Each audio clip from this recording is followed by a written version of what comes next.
आज की वीडियो में हम समझेंगे दिमाग तेज करने के क्या उपाय हैं, कौन सी ऐसी चीज है जो ब्रेन को पावरफुल बनाती है साइलेंटली। कंप्यूटर भी दिमाग वाले व्यक्ति ने बनाया, यानी किसी एक इंसान ने बनाया था। कंप्यूटर जैसा दिमाग अगर करना है तो ये उपाय आपको जरूर फॉलो करने चाहिए। और ऐसे कौन से साइंटिफिकली लिंक्ड हैबिट्स हैं जो मेमोरी को और फोकस को और मेंटल शार्पनेस को सपोर्ट कर सकते हैं।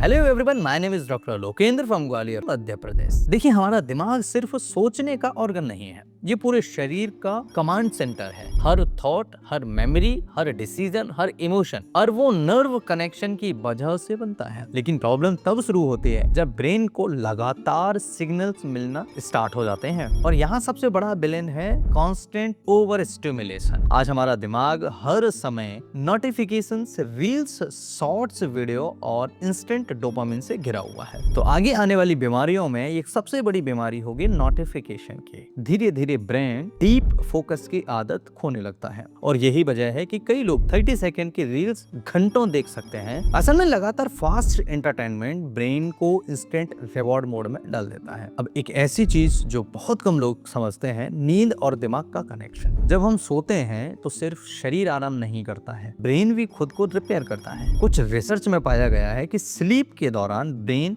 वेस्ट प्रोडक्ट्स को साफ करने जैसी प्रोसेस भी करता है। इसलिए लगातार खराब नींद मेमोरी, मूड और फोकस को खराब कर सकता है। अब बात करते हैं खाने की। अगर आपका खाना लगातार processed food, specially ultra processed food मैं कहूंगा, या शुगर या जंक फूड से भरा हुआ है, तो उसका असर सिर्फ पेट पर नहीं आपके ब्रेन पर भी पड़ेगा। क्योंकि ब्रेन को स्टेबल एनर्जी चाहिए होती है, लेकिन बार बार शुगर स्पाइक्स होने के कारण कुछ लोगों में एनर्जी क्रैश या इरिटेबिलिटी और ब्रेन फॉग जैसी फीलिंग्स हो सकती है। एक इंटरेस्टिंग चीज समझिए, ब्रेन शरीर के टोटल वेट का छोटा हिस्सा है, लेकिन एनर्जी बहुत ज्यादा इस्तेमाल करता है। यानी न्यूट्रिशन खराब होगा तो असर आपके दिमाग पर भी पड़ सकता है। इसलिए omega 3 rich foods, nuts, seeds और फ्रूट्स, इवन प्रोटीन वाली बैलेंस डाइट को ब्रेन हेल्थ से जोड़ने में बहुत इंपॉर्टेंट रोल प्ले करता है। अब बात करते हैं एक्सरसाइज की। बहुत लोग सोचते हैं कि एक्सरसाइज सिर्फ मसल्स के लिए होती है, लेकिन physical activity blood circulation improve करती है, जिससे ब्रेन को ऑक्सीजन और न्यूट्रिएंट्स बेहतर तरीके से मिल सकते हैं। कुछ स्टडीज में रेगुलर वॉकिंग को मेमोरी और मूड सपोर्ट से भी जोड़ा गया है। अब सबसे powerful habit, deep focus training. अगर आप रोज थोड़ा समय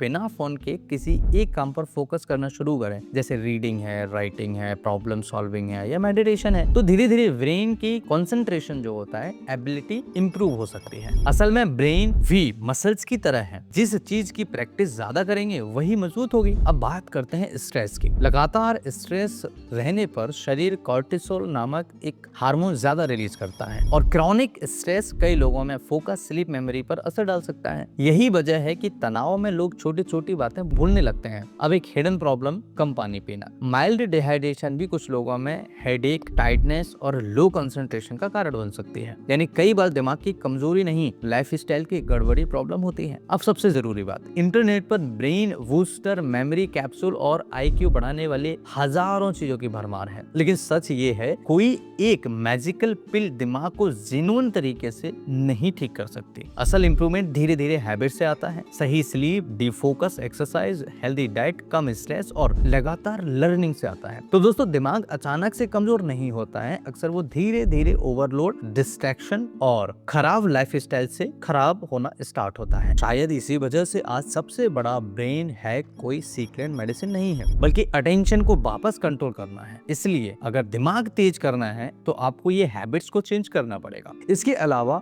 एक मेडिसिन होम्योपैथी में आता है, ब्रेनोलाइफ। ब्रेनोलाइफ एक बहुत इफेक्टिव मेडिसिन है। 5 ml सुबह, 5 ml शाम को मरीज को देना स्टार्ट करिए।